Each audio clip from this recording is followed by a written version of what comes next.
kung gaano kalawak. Super lawak oh. Hanggang dulo pa yan at meron pang lulusutan doon. Ito namang YSL. Ayan na. Andito na tayo sa YSL. Tingnan nyo guys. Ang dami nag-video at nagpipicture dito. Ito pong binook natin. Dito po siya. Pier number 2. Lagi ako nangangarap na someday makakapag-check-in tayo dyan.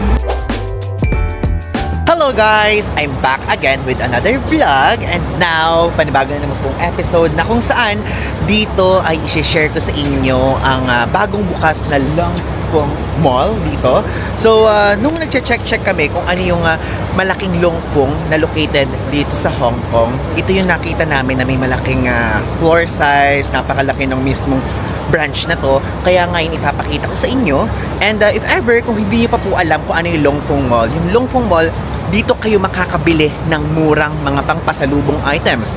Like, pwede kayo dito makabili ng murang mga pabango, murang skincare, murang makeup, murang chips, lahat pwede nyo bilhin dito. So, ilalagay ko na lang yung link ng Google Maps sa ibaba nitong mismong branch na to para mapuntahan nyo and panoorin nyo po hanggang dulo dahil ipapakita ko sa inyo ng kumpleto itong branch na to, kung ano yung mga binebenta nila, dahil meron ako nakita na ng mga branches sa TST and even dito sa Mongkok area, pero ito po, pinakamadami na stocks and pinakamadaming products. Okay, let's go!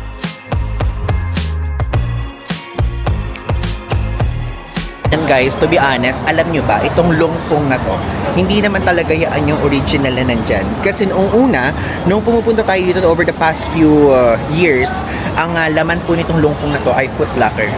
So basically, Foot Locker siya before, then napalitan na ng Longfong.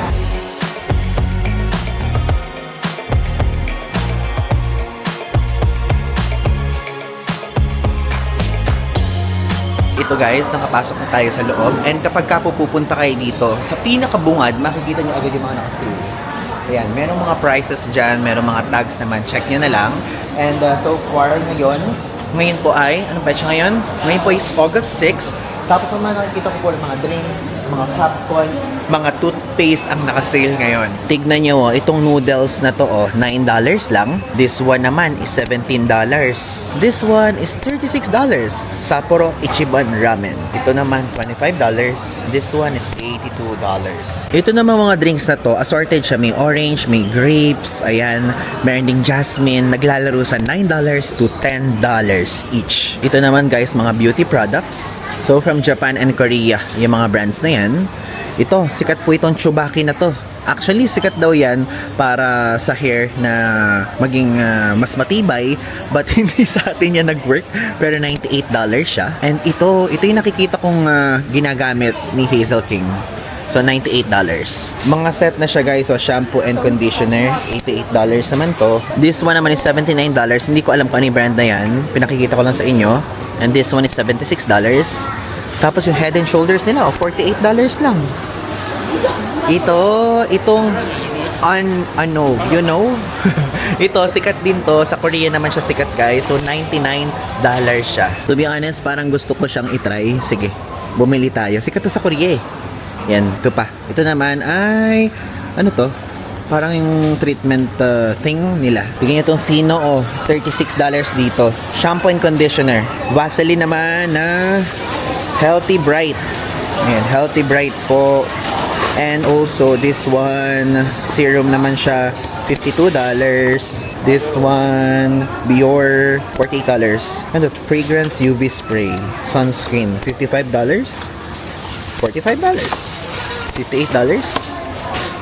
$48. Naman kunyari, itong aloe vera gel naman na to kapag ka super init po tas nakabilad kayo, yan para mag-heal or parang yung overheat na skin nyo ay ma-cool down, ito yung mga dapat nyong bilhin. Bumili ko dito sa Korea but ang brand is Innisfree. So ito naman, Banana Boat, $48 siya. And this one, Sun Bears, $38. Ito naman toothpaste, $30 yung toothpaste, $29 naman tong Colgate na toothpaste. So wow, 3 pieces ay hindi pala $30, $29.54. Yan. Ito naman yung laundry scent booster. So, kapag dalawang piraso ibibili nyo, $199 siya. Kapag naman isang piraso is $105. Ito guys, ang sikat na Chubaki and Fino. It's okay. Thank you. Chubaki $52, Fino is $39. Tignan nyo, sa pinakabungad na part, ito po yung makikita nyo, medicine and supplements. hindi natin maintindihan, pero ito, mga Chinese medicine, yung mga nandiyan na Chinese supplements. So, kung meron po sa inyo naghahanap ng mga ganong klaseng gamot, pwede nyo i-check dito. To be honest, hindi ko talaga alam eh. Hindi ko siya mabasa and I don't know kung alak ba to. But nasa medicine and supplements. Hindi ko din kasi mabasa. Ito yung Pringles nila here is $15. Yan. Meron din ditong matcha ha. $62 naman yung matcha dito. Tapos ito naman, pomegranate concentrate with collagen na drink, $95. Yan. Healthy to. Kung gusto nyo. Ito naman, gatas para sa mga lolo't lola. I think sa buong pamilya. I don't know kung paano siya gagamitin. Pero $268 yan guys. Vitamins, mura din dito. Ito naman, full cream instant milk powder. $128 siya. Ito naman mga vitamins fish oil. This fish oil, magkano siya? $200. Hair, skin, and nails, $168 to. This one, $142. Yung Ferrero nila, $150. Tignan nyo kung gano'ng kalawak.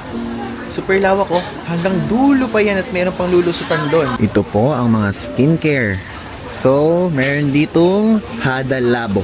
Super dami guys, so hindi ko na mapapakita sa inyo ng specifically isa-isa. Dito din may Hada Labo din dito. L'Oreal, Olay, L'Oreal ulit, Olay ulit. Ito. Kasi ito yung ginagamit ng lola ko at mother ko before. $118. Tapos this one naman, L'Oreal for Men, $65 to. Ito naman yung Acne's. Magkano siya? $44. Itong ganito. Foaming wash. Dual action scrub, $44. Tapos, ito naman, powder lotions, $41. Yung Neutrogena dito, guys, is $108. And this one, ano to? Night moisturizer, $180. Kanina naman ito, soothing hydra solution. Is this mask? Dr. Jart. How much? Ito yung price. $38 isa, pagkatatlo, $100. Ito guys, puro face mask dito sa area na to. Hindi ko alam yung mga ibang brands. Ang alam kong brand ito, Mediheal. Sikat yan. Sila ang nangunguna before at nag-iisa sa face mask game. Mediheal. Ang dami. Hindi ko na alam guys yung mga ibang brands. Wala akong alam na brands. Ni isa dyan. Ang galing, tingnan nyo mga set. 228 set siya. Collagen. Ito naman hyaluronic acid. 228 din. Ayun naman guys is ipapakita ko na lang sa inyo yung mismong product. Kayo na lang ang tumingin ng prices. I-post nyo na lang kapag kami nagustuhan kayo.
Ngayon naman, magpunta naman tayo dito sa perfume section.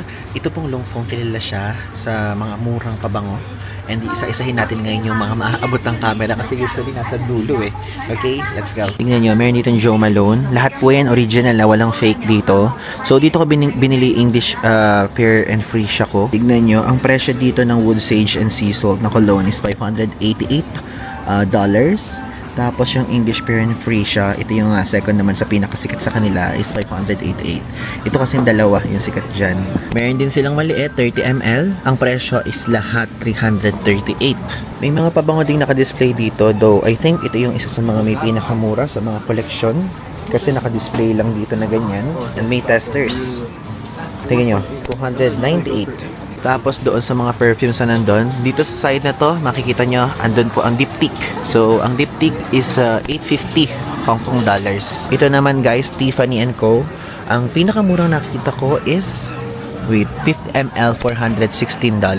Ito naman guys, yung Clinique Happy for Men. So, $354 siya. Ito naman for women is $298. Elizabeth Arden na green tea, 108 to 100 ml. $82 naman yung 50 ml at $58 naman yung 30 ml. David Coolwater, sikat din to. $188 siya. Yun po ay 50 ml. Tapos, meron dito, 5 ml ba to? Bakit 5 lang nakalagay? Hindi siya 5 ml. Ang mura naman kung 5 ml. Pero, ayan. Ito guys, ayun naman, Chloe. Ang presyo niya is $505. Ito naman Gucci, yan. Yung pinakamura lang muna ibabanggitin ko ha, $398. Hindi ko kasi alam yung mga ibang perfume variations. Doon sa bandang baba, may Eternity doon, $280. Ayan. This one naman is CK1. Ang 200 ml is $175. Ang 100 ml is $142. At itong CKB naman is $138 sa 100 ml. Galing naman, may mga maliliit na perfume dito na yung Hermes. So, $145 siya. Lahat $145. Tapos ito yung nag-iisang $98. This one. Diba? Ito naman guys is Dior Sauvage. So, ang pinakamurang nakikita ko so far here is $660. EDP 60 ml. Ito yun. This one. Tapos, kapag ka naman EDT na 60 ml is $550. Ayun pala mas mura. Sorry. Medyo malabo yung mata ko. Ang malaking size EDT na 200 ml is $1,080. Tapos, yung 100 ml naman nito na parfum is $880. This one. Dito naman tayo sa Miss Dior. Ayan. Sa Miss Dior, ang presyo naman itong Rose and Roses it is $338. This one. Tapos, yung malaki $760. 100 ml. Tapos, EDT naman is $580. Ito namang YSL. Ayan na. Dito na tayo sa YSL. So, yung YSL Libre na 90 ml na EDP is $678 this one. And yung napakaliit naman na 30 ml na EDT is $395 this one. Mayroon pa dun sa baba guys, oh, super dami. Hindi ko na maisa-isa at napakaliit ng font. Ay, font, tama, size. Nakikita nyo ba guys, ito. May lelabo na Santal 33, $1,620 siya. And kapag sa bandang baba naman, andyan naman yung Chanel. Itong Blue de Chanel, ayan. So, meron tayong piniling Blue de Chanel before na EDP. Magkano ang presyo dito? So, ayan guys, ang EDP na 50 ml is $678. Ito, sikat to, Bulgari Omnia na color purple. $690 siya. Itong color gray na Bulgari na to, meron tayong ganyan pabango pero ubos na. $638 siya. Mabango to guys, if ever kung gusto nyo i-check. This one, isa yan sa mga bias ko. Ito, may Coach dito na pabango, oh. EDP na 50 ml, $298. Versace na Bright Crystal, $418 yung EDT na 90 ml. Ito yung uso dati, naalala ko nag-viral yan sa Instagram. Encanta Charms, $225. Yan, kung meron pong may gusto sa inyo ng La Mer, yan ang mahal na skincare. Ito, yung moisturizing fresh cream nila is $1,780.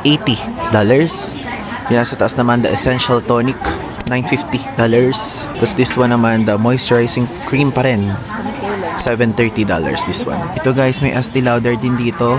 Hindi ko alam kung ano kasi yung purpose niyan. Pero yan po, mayroong color pink dito at mayroong color medyo blue. Tingnan nyo guys kung gaano kalawak to. Ang lawak ng Longfong. mall. Ikutin nyo lang, nakakalat din yung mga L'Oreal and Olay.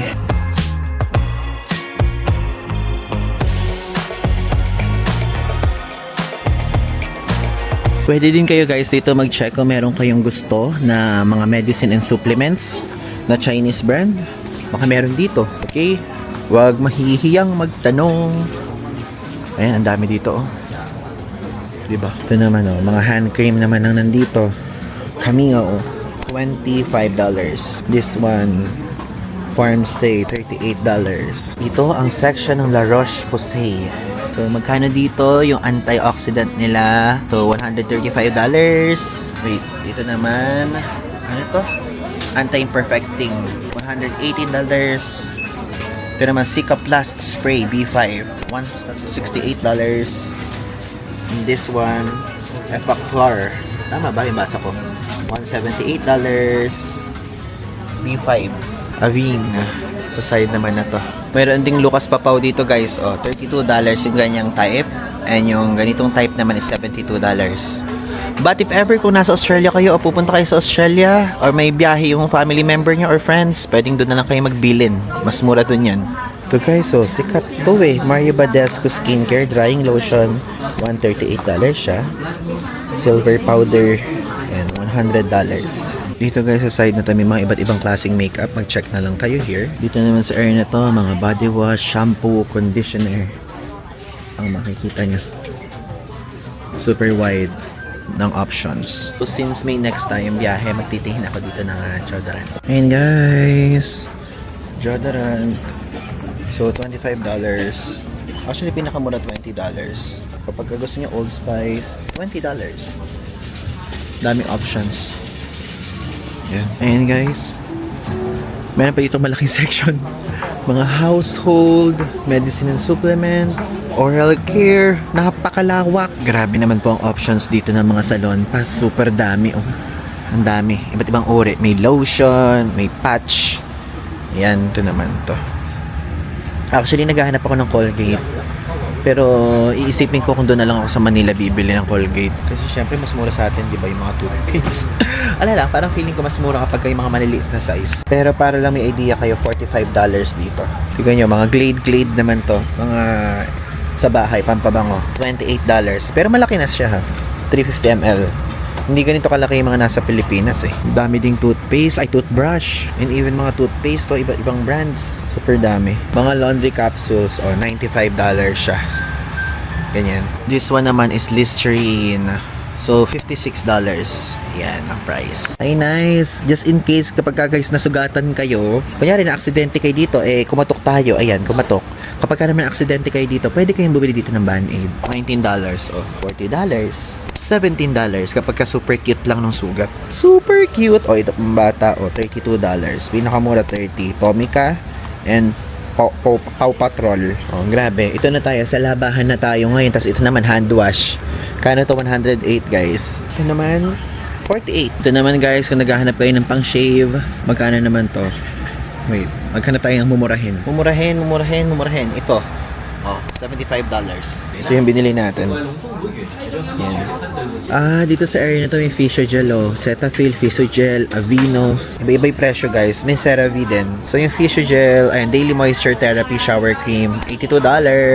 May set naman, oh. Ito, $400. Ito naman may Aveeno, Daily Moisturizing Stress Relief Body Wash. Calms and nourishes normal plus dry, sensitive skin. $105.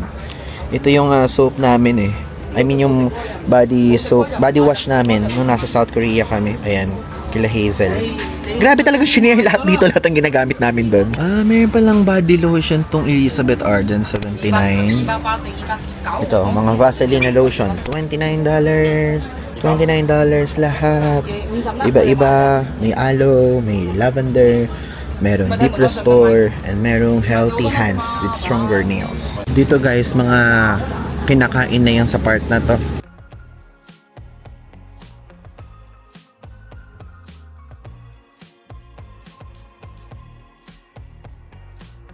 Grabe, ang lawak naman pala ng hair care dito, oh.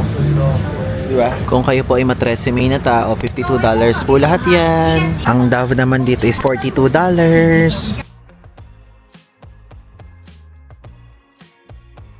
ever guys, kung mga gusto nyo pang baby, ayan, meron dito. Lahat guys, meron.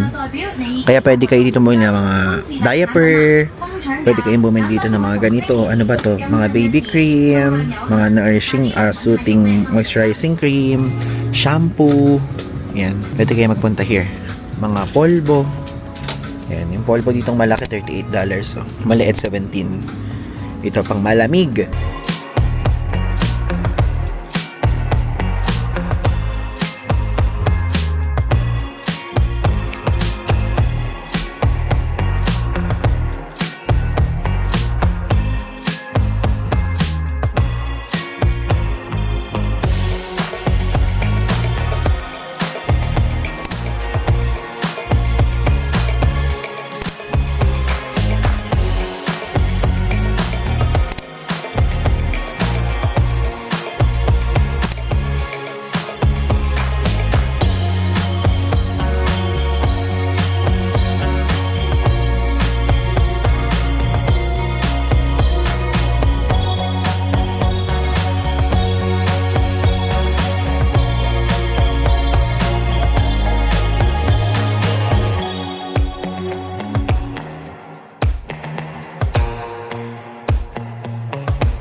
We're done guys. Now, here's sa Langfang. And now, pupunta naman po tayo sa night cruise around Chimsha Choi area.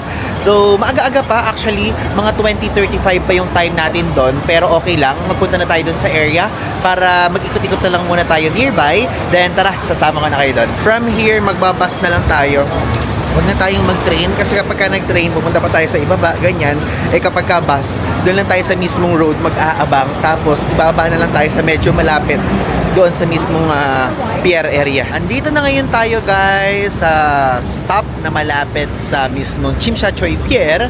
So sa harapan tayo ng Hong Kong Cultural Center ibinaba. If ever po kung sasakay kayo doon sa area na kung saan tayo nanggaling, which is sa Langfang area doon sa Mongkok, hanapin nyo lang yung bus number 2 or bus number 6. So, bus number 6 yung sinakyan natin. And again, para makapasok doon, magtatap po kayo doon ng octopus card nyo. And from here, lalakarin na lang natin yung Chimsha Choi Pier number 2. Ayun natin nyo. Makikita nyo dito yung magandang Hong Kong Cultural Center. Tuturo ko sa inyo dito kung saan yung famous na picturan. Naaalala ko nung unang punta ko dito guys, kasama ko si ate. So, dito kami nagpunta at dito kami nag-picture-picture. Makita ko sa inyo. Kapag kunyari gusto niyo mag-picture ng aesthetic sa Instagram, dito po yun, Hong Kong Cultural Center. Pakilagay sa itinerary nyo. Ayan. Dito yon. So, papasok kayo sa mga butas na yan. Tapos, ilalagay ko dito yung screenshot or yung picture para ma-visualize nyong mabuti. Tingnan nyo guys, ang dami nag-video at nagpipicture dito. Actually, alam nyo, ang aga natin dito. Sa pier number 2 kasi tayo. So, ito na yung Chimsha Choi Pier eh. Dito sa area na to. Eh, ang time pa ng mismong sailing natin is 20:35. So, ibig sabihin nun, 8:35 pa. Anong oras pa lang? So, ganyan tayo sasakay guys. But, I don't know yet kung anong itsura. Pero parang ito. Parang ito ata yung sasakyan natin. Pero update ko na lang kayo later.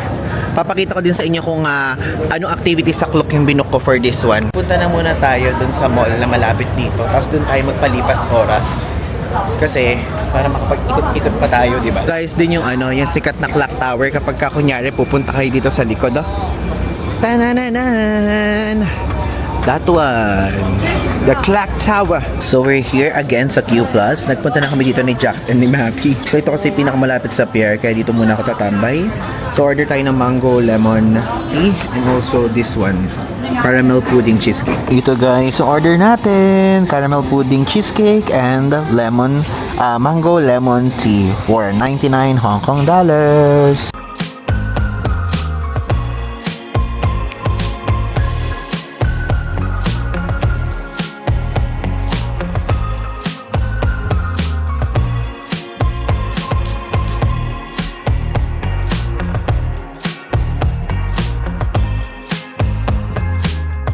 papunta na tayo ngayon guys sa pier.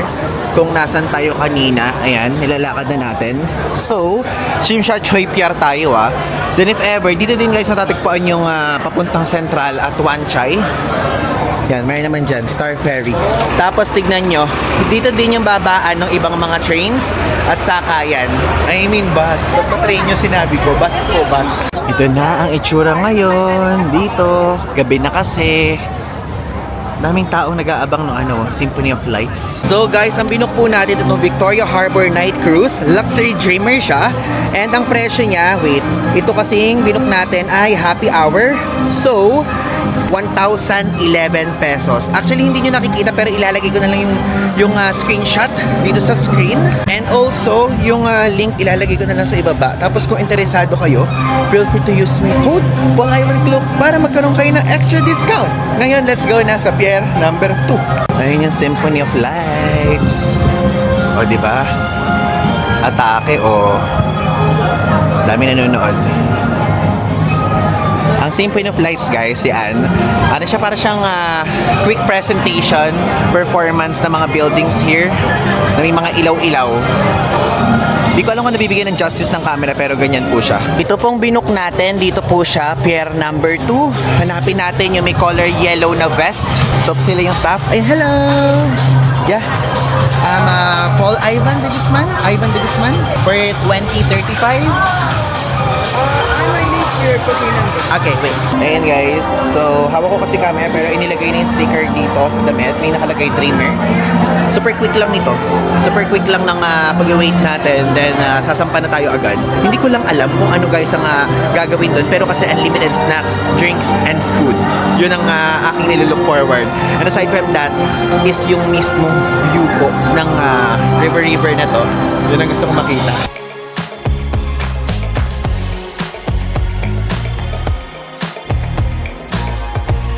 Ayan na guys, yung cruise natin. Ang laki, no? So, kakaiba din siya. Hindi siya yung tulad naman dun sa mga pinuntahan nating iba. Para different kind of experience naman. Kapag kayo ito'y binook nyo, unli na lahat ng nasa loob na makikita nyo. And unli views. So guys, nakasakay na tayo. Hindi ko na naipakita sa inyo yung pag-akyat. Pero nakapa-vertical yung format nun. So ayan. Kahit saan pwedeng umupo, ganun ang setup here. Tapos doon, tingnan nyo. Meron doon mga pagkain, mga snacks. Pero later yan. Ito yung pa-snacks. Oh, diba? Nakakatuwa. So, meron din ng pa-uwishi. Uwishi! Pamani. Masaya. Masaya mag-movement kapag ganito yung mga ginagawa mong activities sa Hong Kong. Inhale, exhale lang ng ocean breeze. Yung tipong mga tubig-tubig. Tapos while eating,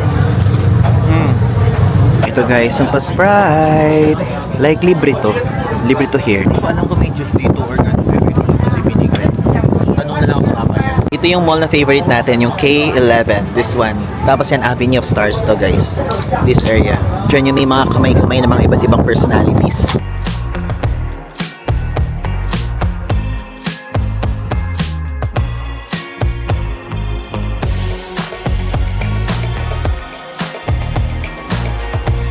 Ayun guys, now pumasok naman tayo sa loob. So, walang tao dito, lahat ng tao nasa taas. Pwede kayo umupo dito ng friends nyo. Ayan. Dito ba may tao? Ayan, Aladdin. And pwede din dito ha. Ayan o. Diba? Wow.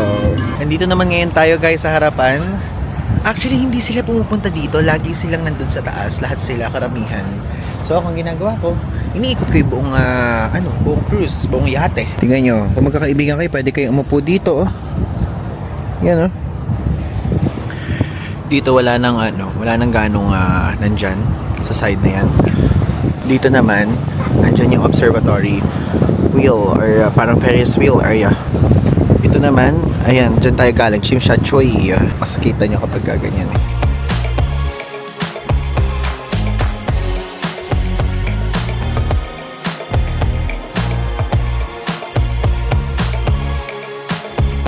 Okay, so we're done guys. Nakalabas na tayo. And also, again, kapag gusto nyo ito i-book, yung link ilalagay ko sa ibaba.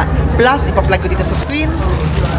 yung mga oras na possible na pwede nyong i-book kapag gusto nyo rito. Kasi meron ditong sa umaga, sa tanghali, sa hapon, at itong ating ginawa sa gabi. Okay? This is a must na ilagay sa itinerary, lalo na kung first timer nyo po magpupunta. O first timer kayo dito sa Hong Kong. Maglakad na tayo ngayon. And pumunta na muna tayo doon sa Chungking Mansions area. Ito na naman tayo sa harapan ng peninsula. Alam niyo guys, lagi, share ko lang sa inyo, kapag ka nadadaanan ko to, lagi ako nangangarap na someday makakapag-check-in tayo dyan. Kasi alam niyo, itong The Peninsula na to, kapag ka nagpunta kayo dito, talaga ang ganda niya, lalo na kapag ka umaga. Kaya lang medyo pricey.